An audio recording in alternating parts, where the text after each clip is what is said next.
Jangan lupa subscribe YouTube channel Metro TV News dan jangan lupa nyalakan notifikasinya.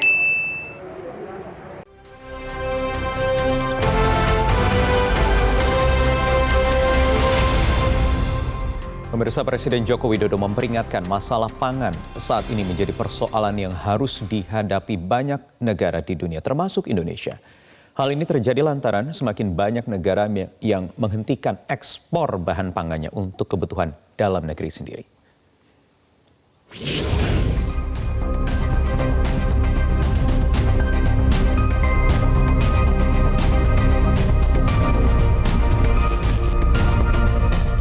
Dalam beberapa hari ini, Presiden Joko Widodo memberikan perhatian khusus terhadap ancaman krisis pangan yang mendera dunia. Hal ini terjadi akibat ketidakpastian global terhadap pandemi COVID-19, perubahan iklim, serta konflik Rusia-Ukraina. Presiden Jokowi di hadapan tim 7 relawan Jokowi di Jakarta menyatakan sebanyak 22 negara menghentikan ekspor komoditas pangan lantaran untuk memenuhi kebutuhan dalam negeri. Presiden mewanti-wanti posisi Indonesia yang masih harus mengimpor gandum dan sejumlah komoditas lainnya seperti jagung dan kedelai. Sedangkan untuk komoditas beras yang merupakan bahan pangan utama sudah 3 tahun tidak lagi mengimpor. Hal ini menandai meningkatnya produksi beras yang didukung infrastruktur yang telah dibangun pemerintah seperti bendungan. Urusan beras yang biasanya impor kita 2 juta ton, sudah 3 tahun ini kita tidak impor beras sama sekali. Ini patut kita syukuri. Ini berkat tadi di layar tadi bendungan yang telah kita bangun dan sudah selesai 29 bendungan dari 65 bendungan yang telah kita kerjakan. Sementara saat memberikan sambutan di acara Himpunan Pengusaha Muda Indonesia atau HIPMI, Presiden Jokowi melihat pangan dan energi menjadi peluang menuju kemandirian pangan. Presiden mengajak para pengusaha untuk bergelut dalam bisnis pangan untuk menjawab kebutuhan. Yang berkaitan dengan pangan itu hati-hati ke depan, tetapi juga menjadi peluang bagi para pengusaha, utamanya anggota HIPMI untuk masuk ke bidang-bidang ini. Pangan, energi ini adalah peluang. Karena diperkirakan hari ini ada kira-kira 13 juta orang yang sudah mulai kelaparan di beberapa negara karena urusan pangan. Jadi hati-hati mengenai ini. Dan negara-negara lain juga sudah mulai membatasi tidak ekspor pangan. Hati-hati mengenai ini. Kalau kita tidak bisa mandiri urusan pangan, ini juga bisa menyebabkan bahaya bagi negara kita. Tidak hanya itu, Presiden juga menyoroti persoalan perubahan iklim dan persoalan inflasi yang terjadi di sejumlah negara yang berpengaruh terhadap naiknya harga berbagai komoditas. Presiden memperkirakan akan ada puluhan negara mengalami krisis jika tidak bisa segera mengatasi ekonominya. Tim Liputan Metro TV.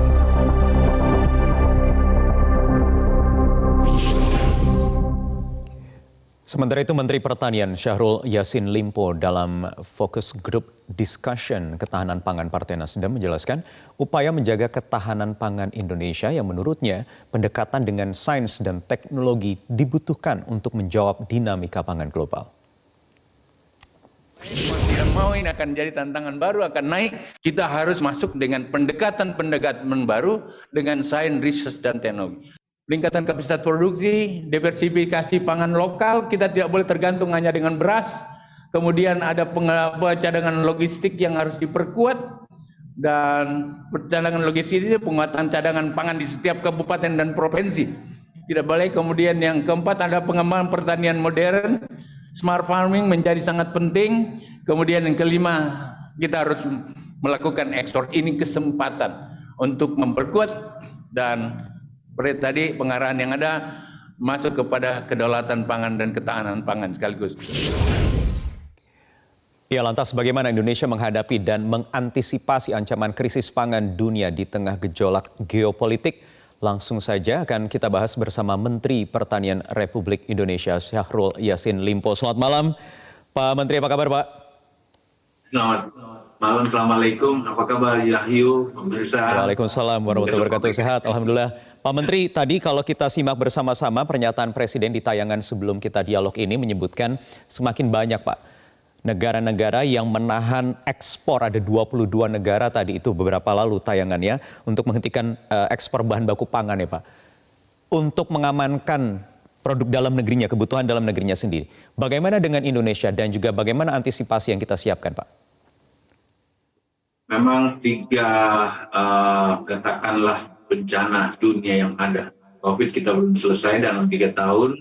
Kemudian climate change mempengaruhi pola tanam yang ada secara mendunia, terutama pada negara-negara 4 season. Kemudian tentu saja perang Ukraina yang menjadi tantangan. Muaranya akan terjadi, tentu saja suplai pangan di dunia ini akan turun. Dan ini akan menjadi bagian-bagian dari ancaman kita.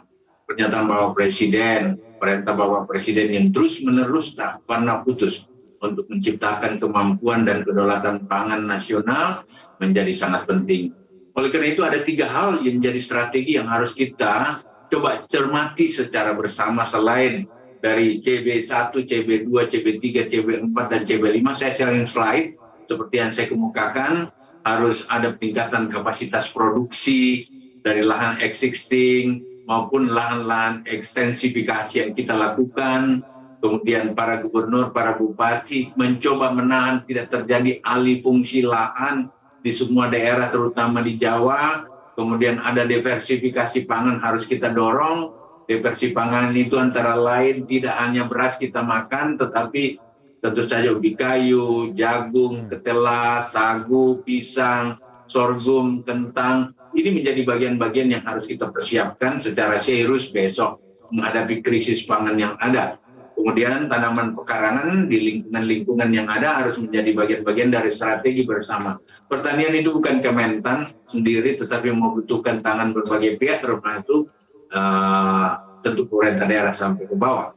Kemudian cadangan-cadangan logistik harus dipersiapkan oleh kita, tidak hanya cadangan nasional yang harus siap, tapi provinsi mempersiapkan cadangan pangannya, kabupaten mempersiapkan cadangannya, diasistensi oleh kami dari Kementerian Pertanian.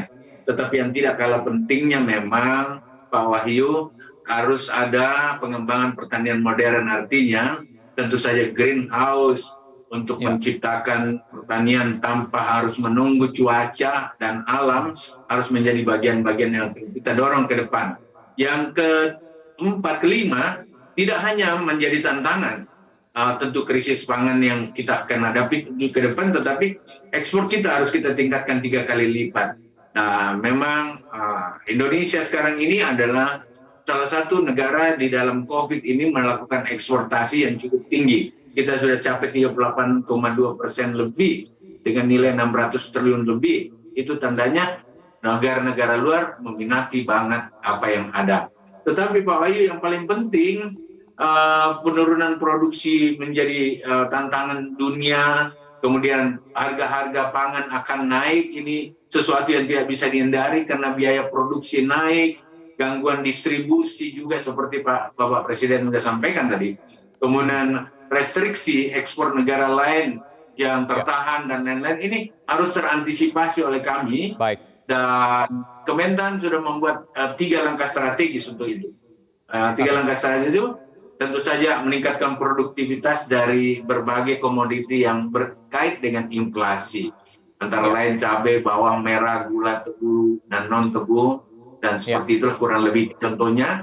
Yang kedua, pengembangan pangan untuk substitusi impor. Gandum tadi sudah disebut, daging akan bersoal karena berkait dengan distribusi, kemudian berkait dengan restriksi beberapa negara yang menutup itu. Kita harus siapkan alternatif yang ada. Domba kita, kambing kita, itik kita masih menjadi bagian. Kemudian untuk gandum, ubi kayu, sorghum, sagu. Dan yang terakhir, ekspor kita akan tingkatkan, termasuk tentu varietas ekspor lain yang harus ada, seperti sarang burung walet, koran, ayam, dan telur, bagian-bagian kira-kira gitu, Pak Ayu. Baik, Pak Menteri, tadi kan Bapak katakan ada 3 bencana ke depan yang ini harus diantisipasi oleh seluruh dunia, begitu, climate change, krisis pangan itu sendiri dan juga geopolitik. Kita tahu sekarang ada geopolitik yang begitu kuat yang kemudian mempengaruhi supply bahan baku pangan, konflik di Rusia dan Ukraina.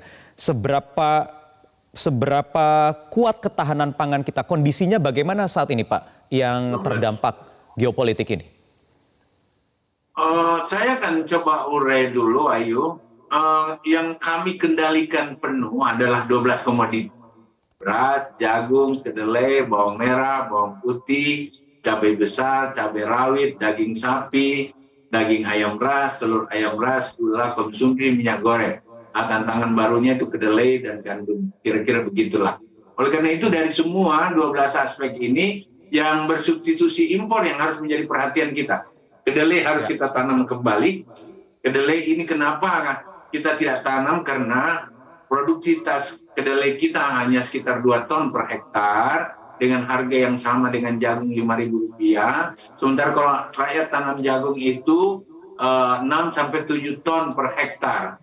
Jadi pilihan-pilihannya seperti itu. Sementara di Amerika, di Brasil harganya hanya sekitar ya kurang lebih 5.000-6.000 sehingga sampai di sini lebih murah. Kira-kira begitu.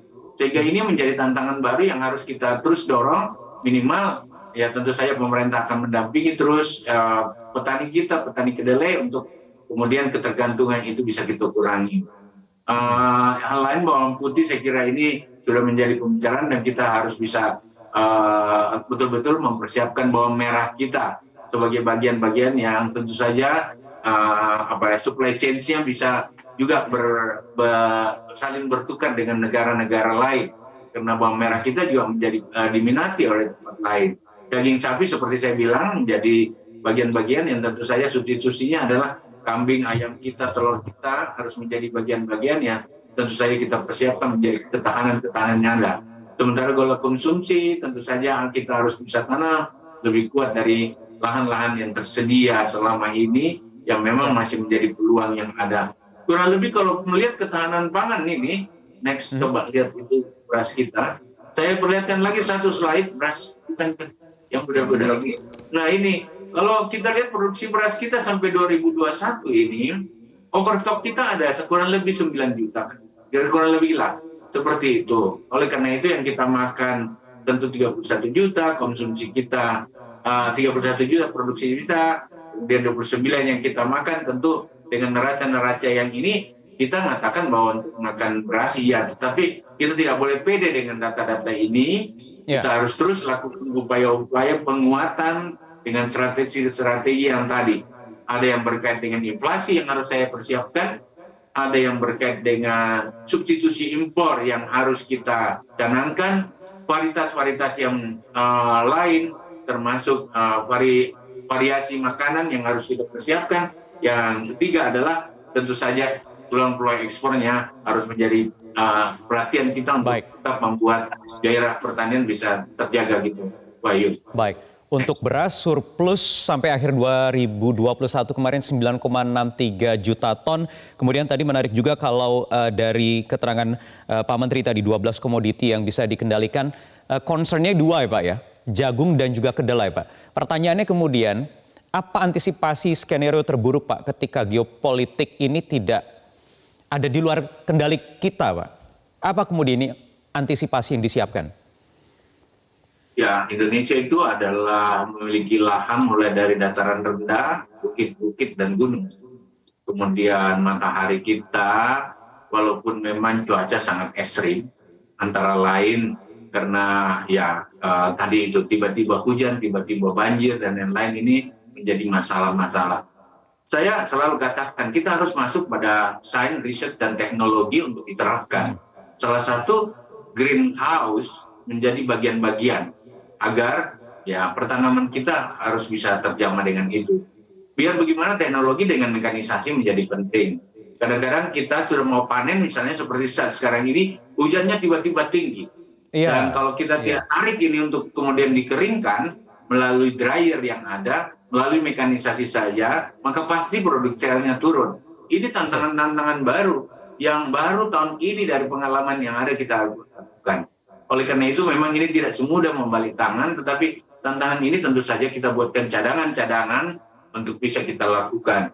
beberapa lahan-lahan baru perintah Bapak Presiden termasuk katakanlah dalam pengertian food estate, lahan-lahan baru yang ditanam secara masif, sorghum di daerah-daerah tertentu, kami punya roadmap-nya. Jadi kalau saya kira dengan roadmap yang kami buat sekarang ini untuk membangun khusus menghadapi ketahanan pangan, strategi krisis pangan yang ada, saya kira mudah-mudahan ini kita sempurnakan secara bersama, secara bertahap, terutama pangan-pangan yang bersubstitusi impor yang ada. Saya kira gitu, Yo. Ya, Pak Menteri, tentu kan kita juga ada kerjasama antar negara untuk memenuhi kebutuhan pangan masing-masing negara. Apakah itu semua masih berjalan dengan lancar, dengan baik, Pak? Tidak terdampak dengan tadi yang disampaikan Presiden, ada negara-negara yang sementara menghentikan ekspornya, Pak? Yang pasti adalah gandum, karena Ukraina dan Rusia menjadi bagian-bagian yang bersoal dan lebih banyak sana. Pupuk fertilizer secara mendunia juga bersoal. Sementara beberapa substitusi pupuk kita juga harus diimpor kan. Oleh karena itu tentu berbagai langkah harus kita siapkan. Mohon saya mungkin karena waktu yang sangat singkat, Wahyu saya sharing sedikit. Kebijakan sudah kami buat dari isu-isu yang ada untuk mengantisipasi seperti tadi, kalau tiba-tiba ada penutupan atau supply dari negara lain bersoal. Ada program, ada lokasinya bahkan penanggung jawab aktivitasnya saya sudah buat, seperti pada layar monitor. Katakanlah dalam rangka komoditi gandum yang bersoal, kita akan coba mainkan atau mendorong sorghum, sagu, dan bikain.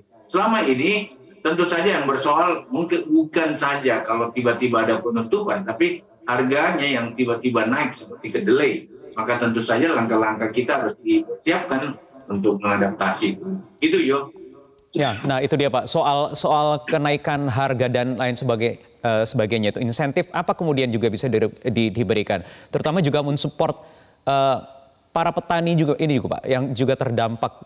Apalagi tadi Pak Menteri katakan pupuk ini juga terkendala, Pak.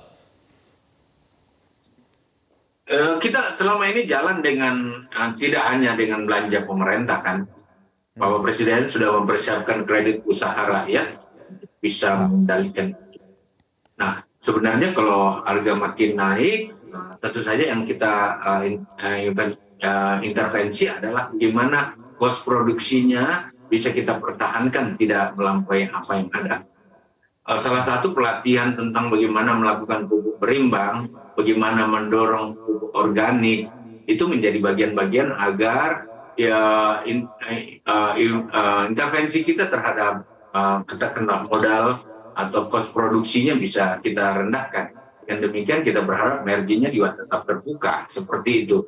Jadi itu antara lain. Dan kedua tentu saja kita berharap keberpihakan Kementan, Bapak Presiden selalu dorong petani harus diperhatikan. Dan kalau kita lihat dari nilai tukar petani, nilai usaha petani yang ada dari data BPS menunjukkan tren yang makin tinggi.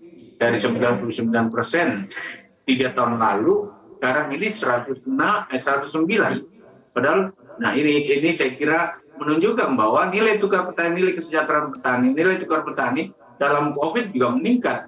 Bahkan berbagai PHK yang ada itu kembali ke desa dan bertani, dan kemudian trennya menunjukkan perkembangan yang ada. RPJM menunjukkan 104 sampai 105 2024. Ini dalam 2 tahun. Oleh karena itu, ini yang kita jaga, dan tentu saja konsumsi nasional yang menjadi utama. Bapak Presiden selalu mengatakan, jangan ekspor berasmu, jangan ekspor yang lain, kalau memang kebutuhan nasional masih dibutuhkan. Dan itu tentu akan kita lakukan upaya-upaya.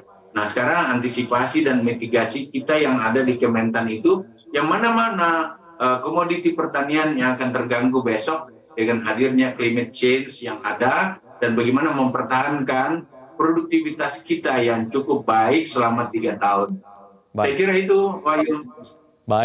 Baik Pak Menteri, terima kasih atas waktunya. Tentunya kita berharap kita bisa mampu melewati kondisi saat ini, terutama terkait geopolitik Indonesia, geopolitik dunia, Pak, yang ini tentu ada di luar kendali kita. Silakan Pak, tadi ingin menambahkan apa Pak Menteri?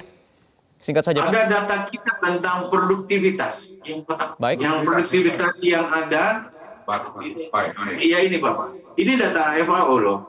Jadi produktivitas pertanian Indonesia itu nomor 2 di Asia, Pak. ASEAN. Jadi iya di Asia, ini lihat nih, ini bukan data kami gitu. Jadi kita 5,19 ton per hektar untuk padi, di Vietnam itu 5,82. Yang lain 4 Bapak, termasuk India 3,88. Thailand, ini bukan data kita per ton per hektar. Cuma memang harga beras di ASEAN kita ya katakanlah nomor 2 dari bawah. Ini. Sementara di Singapura harganya 26, sekarang udah naik lagi, Timur Leste kurang 22, kita masih 12.700 dan ini udah sekian tahun tidak pernah naik. Jadi seperti itu yang memang menjadi perhatian selalu, bagaimana kepentingan antara konsumsi dan masyarakat dan produktivitas dan keberpihakan petani tetap terjaga. Saya kira ini yang kami akan lakukan secara maksimal ke depan untuk mempersiapkan ketahanan pangan menghadapi suasana katakanlah climate change dan krisis pangan yang ada. Saya kira itu, Yo. Terima kasih. Baik, krisis pangan, climate change, geopolitik dunia. Terima kasih Pak, mudah-mudahan kita bisa melalui ini semua. Menteri Pertanian Republik Indonesia Syahrul Yassin Limpo. Terima kasih, selamat malam.